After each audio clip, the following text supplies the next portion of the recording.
Bon, alors c'est un peu la merde parce que voici l'état de mes godasses. Je les avais fait recoller avec de la colle à pneus par ma mère avant mon départ. Ça a tenu un mois, mais là, je suis dans le caca. Aujourd'hui, on mange un truc très japonais. On mange à Taco Bell. Taco Bell. Donc ce menu coûte 990 yens, soit à peu près 8 euros. Donc à peu près le même prix qu'un McDo en France, avec bien sûr le free refill. Donc là j'ai pris du Fanta Melon, c'est absolument dégueulasse mais j'avais envie de tenter. Donc le burrito est en taille japonaise, hein, beaucoup plus petit qu'aux États-Unis. Et les frites ont l'air bonnes, voyons voir.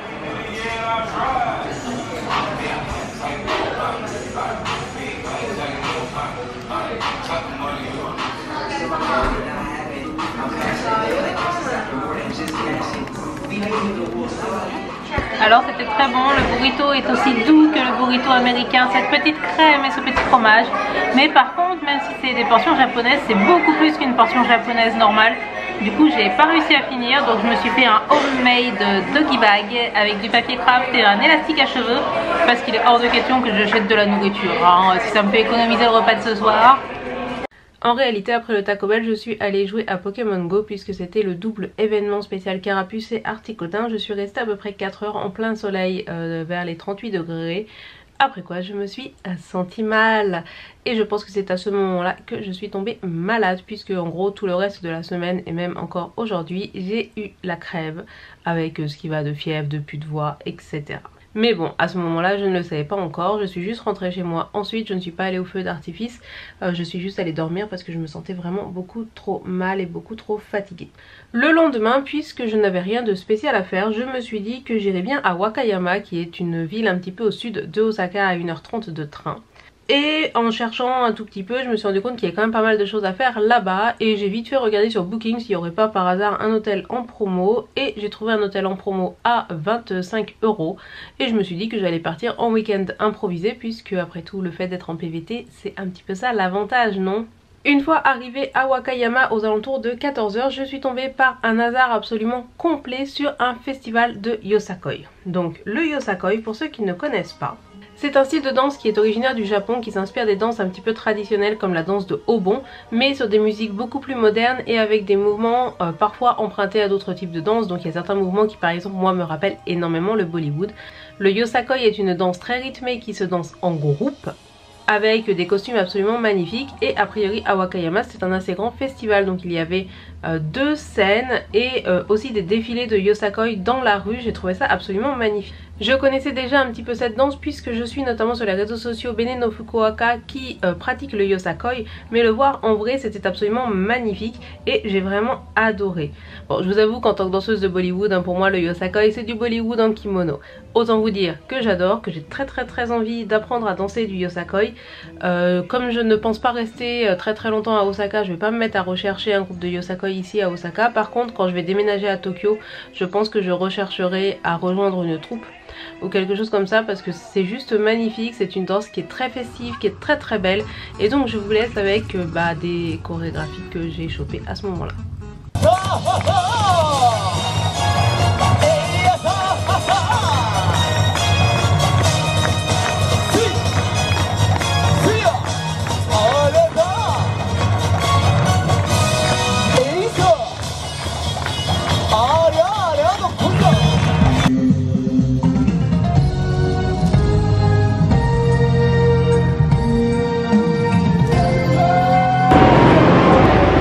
Pour une raison que j'ignore, je suis dans un train avec des photos de poissons partout. Je ne comprends pas, mais c'est le Japon.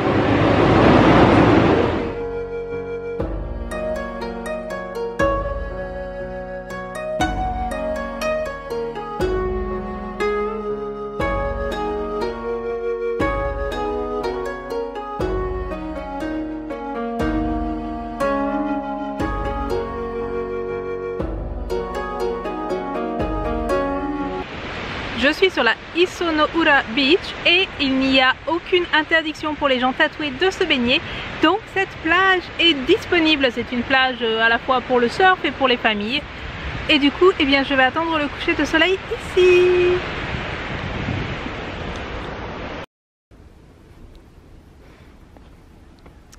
C'est là où tu vois que je suis dans la campagne ce week-end. Pour changer de pied, il faut passer sur les voies. En France, c'est un juin sur Cher quoi. Et ce qu'il y a de bien au Japon, c'est que je suis toute seule pour attendre le prochain train qui est probablement dans 30 minutes, une connerie dans le genre. Et je ne flipperai pas. Oui. Wakayama est une ville qui essaie extrêmement d'attirer les touristes, et notamment les touristes non japonais. Et ce qui fait que vous trouverez à la gare de Wakayama ceci, le Wakayama City Guidebook, qui est gratuit, qui est en anglais, et qui est vraiment super bien fait. Honnêtement, je pense que c'est un des guides touristiques gratuits les mieux faits en langue anglaise. Ils ont vraiment mis le budget. Si vous allez sur internet, vous verrez qu'ils ont aussi un site web qui est vraiment bien fait. Vous avez plusieurs exemples d'itinéraires, par exemple un itinéraire centré sur le Wakayama Castle, un itinéraire centré sur Tomogashima, donc c'est l'île où je vais demain, et vous avez d'autres tours proposés. Donc il y a vraiment beaucoup à faire, ils mettent vraiment beaucoup en avant leur culture. C'est vraiment une super découverte, c'est pas très loin de Osaka. J'ai mis 1h30 à venir et ça m'a coûté...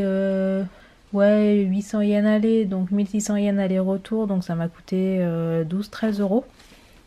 Plus ma chambre d'hôtel qui est à 25 balles. Et vraiment, vous avez tout, vous avez l'histoire du château, vous avez l'histoire de la ville, vous avez les focus sur les attractions, etc. Et ici, vous avez plusieurs itinéraires touristiques détaillés, vraiment très bien fait. Super complet, c'est gratos et... tout est bien expliqué et en fait j'avais prévu de passer qu'un week-end, mais suivant le temps que je reste dans le Kansai, je pense que je reviendrai un autre week-end pour faire notamment le sud de Wakayama que j'ai pas pu faire. Et Wakayama, c'est aussi là où il y a Tama. Vous avez peut-être vu sur internet, Tama c'est un chat qui est la station master, donc la chef de station d'une gare, donc c'est Tama, c'est une chatte. Et pour y aller vous avez des trains touristiques. Des trains décorés en chat, etc. Et vous avez un pass à la journée qui vous permet de prendre le train touristique et de faire tous les arrêts pour aller visiter les temples sur le chemin et tout. Ça a l'air vachement cool. Peut-être que je ferai ça, un de ces quatre. Vraiment, Wakayama, j'en avais très peu entendu parler avant de vivre ici à Osaka. Et si vous êtes à Osaka, que vous avez déjà fait Kyoto, que vous avez fait Nara, vraiment venez à Wakayama. Le lendemain donc je me rendais sur l'île de Tomogashima, mais avant d'aller prendre mon ferry qui est donc à prendre à Kada, un petit peu au nord de Wakayama, je suis allée visiter le Awashima Jinja qui est un temple un tout petit peu particulier puisque c'est un temple qui renferme des tonnes de poupées et plus globalement de statuettes et de figurines à peu près partout. Donc c'est à la fois extrêmement fascinant et à la fois extrêmement creepy. Puisque les poupées et les figurines sont regroupées par zones, donc vous allez avoir des zones où vous allez avoir que des tanuki, des zones où vous allez avoir que des poupées, mais quand je dis vraiment que ça, vous le voyez sur les images, c'est vraiment que ça. Au Japon, il y a une sorte de petite légende comme quoi en gros ces poupées avec lesquelles on a joué et qui en plus ont une forme humaine, etc. il y a un esprit en elles. Et du coup, une fois que ces poupées ont bien servi et tout, il faut libérer l'esprit qu'il y a dans les poupées.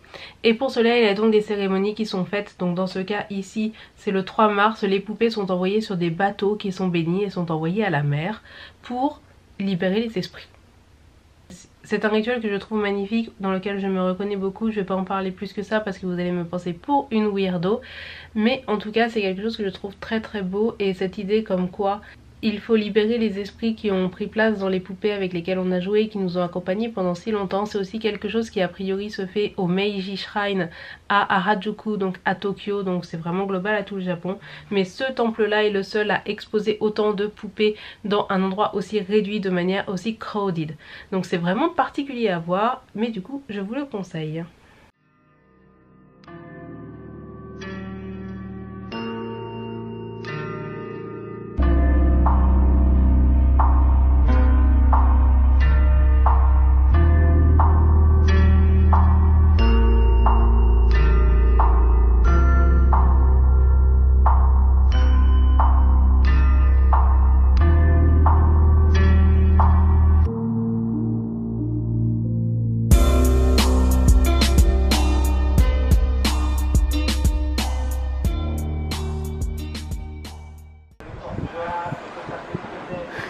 Donc là-bas c'est l'embarcadère pour prendre le ferry pour Tomogoshima. Donc comme vous le voyez, probablement pas. Tout est écrit en japonais et le ferry, le truc est tout petit, donc ils font des efforts, mais on est toujours sur quelque chose où si t'es un gaijin, c'est pas forcément évident. Donc à Tomogoshima, là le ferry part dans à peu près une demi-heure. Il n'y a a priori pas de restaurant ni de choses pour manger, donc je vous conseille d'emmener votre propre bento. Voici le mien. Donc c'est tout simplement du saumon et du riz. Si vous me suivez sur Instagram, vous savez que j'ai volé ça au petit-déj de l'hôtel, hein, parce qu'au petit-déj ils proposaient du saumon et du riz. Moi je suis pas capable de le bouffer le matin. Et du coup je l'ai emmené. Et le saumon est absolument délicieux, tout ce que vous voulez. Il est bien salé et tout, c'est délicieux. Donc je mange ça avant de partir en randonnée. Et comme vous le voyez peut-être, il y a 2 petites saucisses de bébé knacky. Donc voilà, on attend le ferry. Donc nous sommes sur l'île de Tomogashima. Donc une île qui est accessible à une vingtaine de minutes de ferry de la ville de Kada, près de Wakayama. Donc cette île a très longtemps été une base militaire, donc il était interdit à la plèbe d'y aller jusqu'à la fin de la Seconde Guerre mondiale. C'est une île qui a une faune et une flore absolument magnifiques, comme vous allez le voir dans les images et comme vous pouvez par exemple le voir derrière moi. Il y a tout un tas de passages et de chemins de randonnée qui sont possibles sur cette île. Il y en a un qui fait 2 heures, il y en a un qui fait 2h30, c'est celui que je vais faire, et il y en a qui font plus de 5 heures, etc. Vous pouvez y camper, y passer la nuit. Ce qui veut donc dire que si vous loupez le dernier ferry, les gens vont juste penser que vous campez. Donc essayez de ne pas louper le dernier ferry qui est à 16h30. Cette île commence à être très populaire auprès des Japonais. Il y a un gros effort de publicité, de marketing autour de cette île qui est fait. Et clairement les infrastructures ne suivent pas. Vous l'avez vu, le ferry il est petit, etc. Ce qui veut donc dire que si vous venez ici un dimanche par exemple, eh bien vous avez tout intérêt à venir en avance et à prendre le premier ferry, parce qu'il arrive, d'après TripAdvisor, que des ferries soient pleins. Bon, c'est absolument magnifique, l'eau elle est d'un limpide, mais je vais juste vous montrer l'eau quoi. C'est magnifique, c'est vraiment magnifique. Donc comme je vous disais, c'est une île qui a été une base militaire, et donc on va aller visiter des ruines militaires parce que ça c'est trop bien. Et en termes de décor, c'est aussi une île qui a inspiré Laputa du Château dans le ciel. Donc je vais vous montrer tout ça vraiment. C'est pas évident d'y aller dans le sens où tout est en japonais et tout, mais je suis là depuis 2 minutes, mais regardez-moi cette vue quoi. Alors bien sûr, moi aussi j'aime le Japon pour toutes les conneries que le Japon sait faire. J'aime le Japon pour Gudetama, j'aime le Japon pour sa pop culture, pour sa bouffe 24/24. Mais surtout le Japon, enfin c'est ça. Et j'ai visité beaucoup de pays et tout, et vraiment les paysages au Japon c'est juste un autre délire. Au Japon il y a tout, il y a la mer, la montagne, les cigales. Bref, j'avais envie vraiment de vous montrer un endroit comme ça, parce que ça vous change un petit peu des clichés sur le Japon, etc. Le Japon, c'est certes Tokyo, c'est certes Akihabara, mais c'est aussi des endroits comme ça à découvrir. Et honnêtement, enfin je suis toute seule, on est un lundi de août, donc pendant les vacances scolaires, il n'y a quasiment personne. Donc là, t'as un petit café, si t'as fini ta promenade en avance, t'as un petit bar. Tu peux acheter des petits trucs, c'est assez cher, mais bon. Tu peux acheter ta petite bière ou même de la glace, et tu peux manger de la glace là. Je veux dire, il y a pire hein, comme... Honnêtement.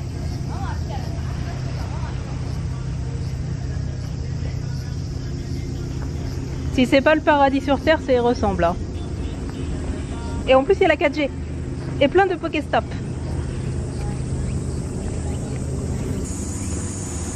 Comme vous le constatez, les panneaux sont tout à fait compréhensibles. Heureusement, ils m'ont donné un plan. Bon, le plan est en japonais aussi, mais en gros, je suis le chemin orange, donc je vais vers le 2. Donc ça, c'est les ruines d'une place d'armes de la Seconde Guerre mondiale. A priori, c'est en japonais, donc j'ai pas tout compris. Mais en gros, ce sont des ruines de sortes de bunkers. Enfin, il y avait de l'artillerie qui devait servir à défendre par la mer là-dedans.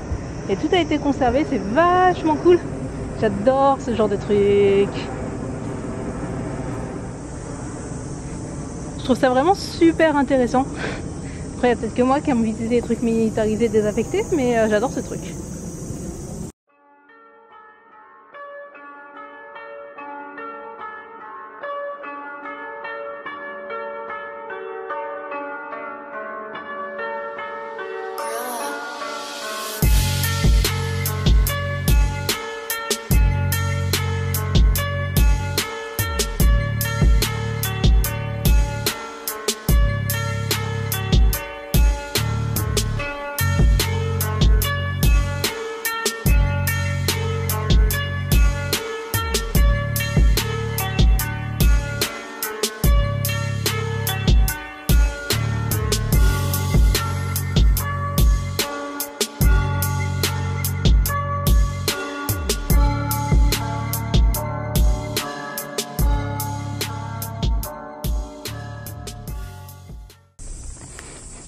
Le truc c'est que j'ai aucune idée de si je suis sur le bon chemin. Je pense que oui.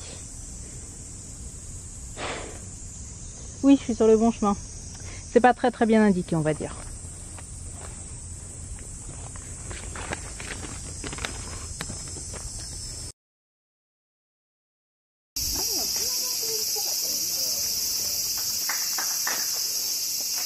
Donc ça dit que c'est dangereux. Et c'est tellement dangereux que... C'est parti! Voici la vraie attraction. Ici. Ce sont des ruines d'une artillerie. Il fait très sombre. Il fait tout noir.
La ville de Wakayama et l'île de Tomogashima sont vraiment des excursions que je vous recommande.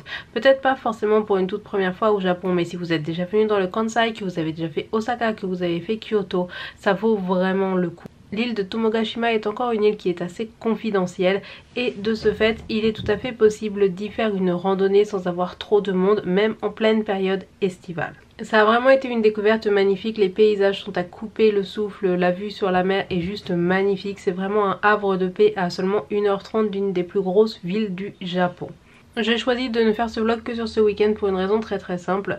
Tout d'abord, il y avait énormément de choses à vous montrer et ensuite la reste de ma semaine a été composée de moi malade, pleine de fièvre, en train de cracher mes poumons. En réalité, bon, je suis quand même allée au concert de The Gazette le mardi qui était très très bien, mais je pense que je vais vous faire une vidéo complète sur les concerts de métal au Japon parce qu'à un moment il faut qu'on en parle. Et le mardi j'ai aussi eu un entretien d'embauche pour un nouveau travail puisque clairement je gagne pas assez d'argent avec mon boulot de prof, il me faut au moins un deuxième taf voire un troisième. Et du coup j'ai eu le deuxième taf, je fais désormais un taf qui vous surprendra beaucoup. Je vous invite à me suivre sur Instagram pour savoir lequel c'est. Je vous en parlerai dans une autre vidéo ou dans une story time parce que c'est vraiment très très drôle que je me retrouve à faire ce genre de taf là au Japon au vu de mon historique de travail en France.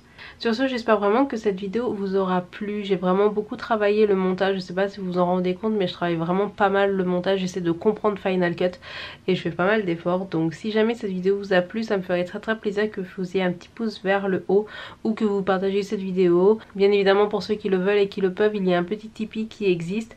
J'ai pas pu envoyer les cartes du mois de juillet tout simplement parce que à part travailler, j'ai passé le reste de la semaine dans mon lit à crever. En attendant la prochaine vidéo, n'oubliez surtout pas d'allumer la lumière. Je vous dis à très très bientôt. Surtout prenez soin de vous et on se retrouve mercredi. Tchuss!